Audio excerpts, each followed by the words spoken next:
Letters to My Sons by Jeremy B. Jones. My sons, shall I send you out in the night? My sons, shall I send you out with a knife in the night?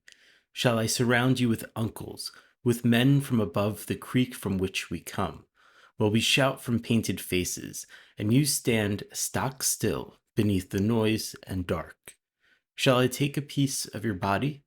Shall you take a piece of someone else's? Shall you take a wife? What if you leave the women folk? If we vanish into the wilderness to grow muscles and body hair? If we siphon elixir from beneath the rocks in the stream below the barn? If we drink it down until we are giants? Until everything is broken sky and rattled ground? We will tame beasts. We will become beasts. I will teach you to smash anything, bone, flesh, desire. I will make you not in my own image, but in the image of thunderstorms, of everything roiling, building, exploding. I will make you until you look at me with pity. My belly, my back pain, my bald spot. Smash, you will think. I will feel pride in the moment before lightning strikes. Men, the women folk will say, when you return from the forests, my head in your hands. But you will not smile. You will say only, eat. And so you will. The fatted calf, the leaves of the trees, the women folk, one another, everything smashed into bits ready made for muscled, ever empty bellies. Men, you will say, as you're eaten up by the latest boys to come back from the wilderness changed. My sons, yesterday I cried. My sons, yesterday I cried on an elliptical machine. No matter where I set up shop in the Y, the TVs haunt me. Endless news channels and occasional sports.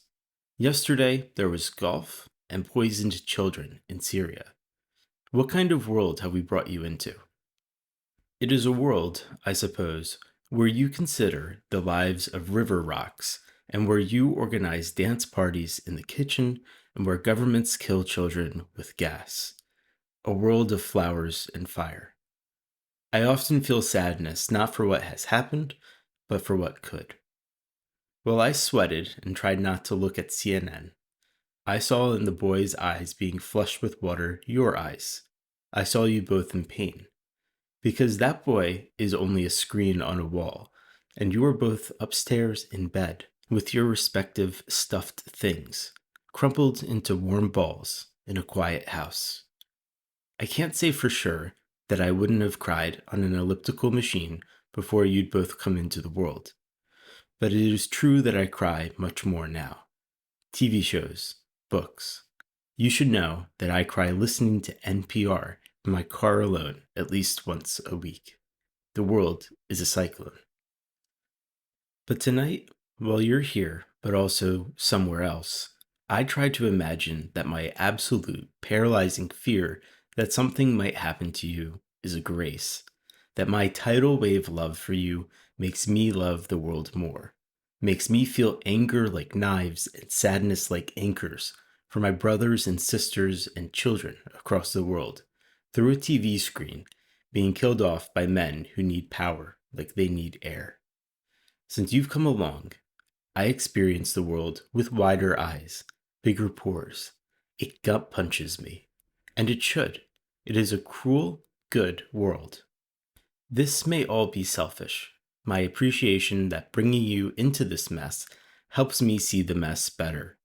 But tonight I pray that my crying in the YMCA makes me to do better, to fight with the poor, to suffer with the oppressed.